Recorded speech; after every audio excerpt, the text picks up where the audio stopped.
मनीष कश्यप जी से बात हुआ। वो राम के समान, जैसे राम आए थे कि जितने भ्रष्टाचारी लोग थे, अन्याय करने वाले लोग थे और राम उन लोगों का जवाब देते थे, वैसे वो हमारे दरवाजे पर आए, इस धरती को पवित्र किए और हमको संतावना दिए और बोले कि चाचा जी हम धरना पर बैठेंगे, जब तक उनका रिहाई नहीं होगा धरना चलता रहेगा।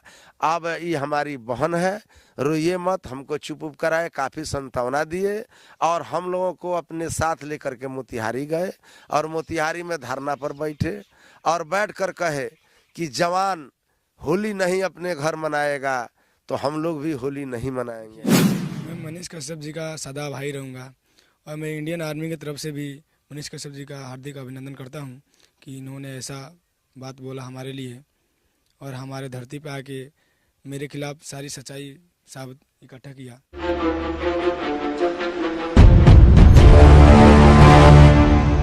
हमारे सामने जो है ये वही इंडियन आर्मी है जिनके साथ रक्सौल में प्रशासन के द्वारा दुर्व्यवहार किया गया था। और आगे चलते हैं, इनसे ही जानते हैं कि आज क्या क्या हुआ। गिरफ्तारी के दिन से लेकर आज तक क्या कुछ घटना घटी।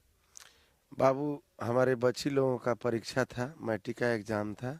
जो हमारे दामाद राधा मोहन जी हैं, वह बचिया सबको ले जा रहे थे परीक्षा दिलवाने के लिए। इनका टाटा इंडिका कार था जिससे लुकिंग गिलास से चोट लग गया एक राहगीर को, वह रोड पर गिर गया।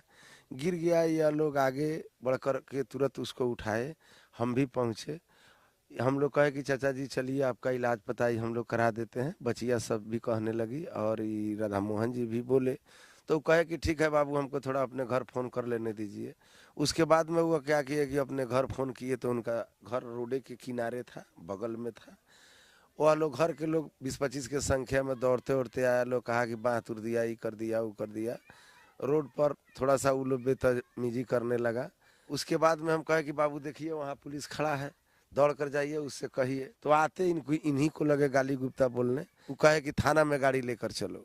थाना के तरफ गाड़ी लेकर के चले, तब तक 1:45 से एग्जाम का समय था, 1:40 हो रहा था, रोड पर काफ़ी जाम था। तो यह सोचे कि हम उतार करके बचिया सबको एंट्री करा देते हैं, समय बीत रहा है, उसके बाद में गाड़ी हम थाना में ले चल के लगा देंगे। हम उनका पैर पकड़ते रह गए, मनाते रह गए, कहे कि हमारे दामाद हैं बाबू, थोड़ा सा सर इस पर कृपया कीजिए, दया कीजिए। वो हम माने नहीं। उनके फोर्स लोग आया और मारते पीटते घसीटते हुए इनको थाना में ले जा करके बंद कर दिया। हमको 10 बजे रात तक आश्वासन दिया गया कि हम छोड़ देंगे। जब 10:30 हुआ तो इंस्पेक्टर साहब खुद हमसे कहे थे कि छोड़ दिया जाएगा, दोनों पार्टी से लिखा उखा करके। उसके बाद में हम लोग क्या करें, रात भर अपना समय कैसा हो बिताए। उसके बाद में वहाँ सैनिक संघ के जो लोग हैं, रिटायरमेंट जितने आर्मी लोग हैं, वह लोग हमसे भेंट चोट हुआ। मोतिहारी में कुछ लोग हमसे वार्ता करने लगा।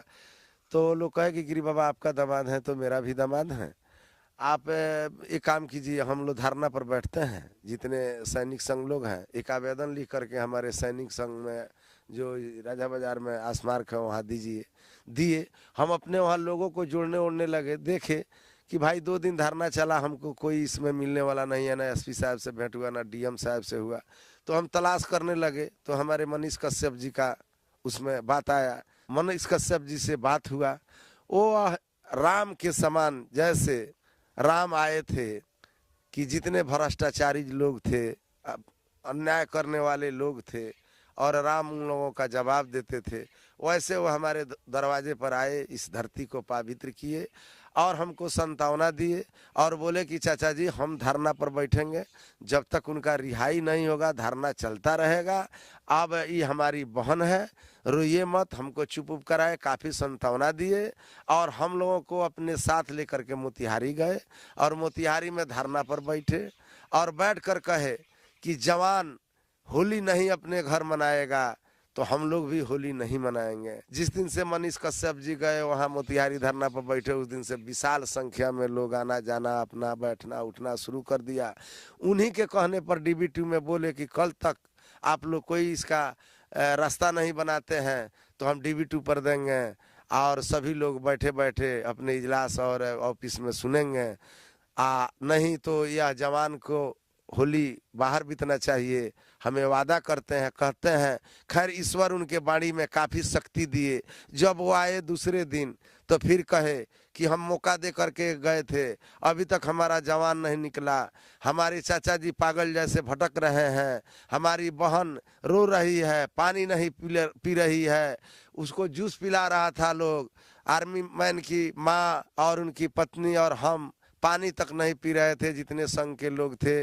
और मनीष कश्यप जी भी नहीं पिए, नहीं कुछ खाए। मनीष कश्यप जी आए इस धरती पर, उसी दिन से कार्य में बढ़ोतरी और सफलता मिलने लगा। और जिला कप्तान साहब भी हमसे अच्छा से बात किए और हमको संतुष्टि दिए, कहे कि जितना तक होगा हम लोग मदद करेंगे। मनीष कश्यप ने आपके परिवार से वादा किया था कि इस बार की होली आप अपने परिवार के साथ मनाएंगे, तो उनके उन प्रयासों के लिए क्या कहेंगे? देखिए, मैं मनीष कश्यप जी का सदा भाई रहूँगा और मैं इंडियन आर्मी की तरफ से भी मनीष कश्यप जी का हार्दिक अभिनंदन करता हूँ कि इन्होंने ऐसा बात बोला हमारे लिए और हमारे धरती पे आके मेरे खिलाफ सारी सच्चाई साबित इकट्ठा किया। इसके लिए मैं सदा भाई रहूँगा उनका। मनीष कश्यप के पिताजी खुद भी आर्मी में हैं, छुट्टियों पर आए हैं, बावजूद इसके वो उनसे मिलने जाने से पहले आपके परिवार के लिए, आपके न्याय के लिए आवाज़ उठाते हैं, तो उनके लिए क्या कहेंगे? देखिए, जो हमारे सिस्टम से जुड़ा रहता है, जो फौज से है, उनको खुद पता है कि फौज कितना गलती करती है और कितना सही करती है, उनको पता होता है। और जहाँ तक कि मैंने तो नियम कानून का पालन किया है, कहीं कानून तोड़ा नहीं है। और उनके पिताजी तो फौज में है, तो उनको खुद पता होगा कि मैं कानून तोड़ा, वीडियो देखने के बाद खुद पता चल गया होगा कि हम कानून तोड़े हैं कि नहीं तोड़े हैं। लोगों का आज इतना प्यार सम्मान मिला, कैसा महसूस हुआ, किस बात की ज़्यादा खुशी है? जी, मुझे प्यार और सम्मान जितना मिला, सभी से आदर व्यवहार, और हमारे देशवासी और नवयुवक और अधिकारीगण ने जो हमारे प्रति जोश दिखाया, मैं बहुत खुश हूँ इसीलिए। अपने परिवार को आप छोड़कर देश की सेवा में लग जाते हैं, तो क्या कभी अपने परिवार को लेकर डर सताता है? जी नहीं, हमने कसम खाया है कि सबसे पहले देश होता है, उसके बाद ही परिवार होता है।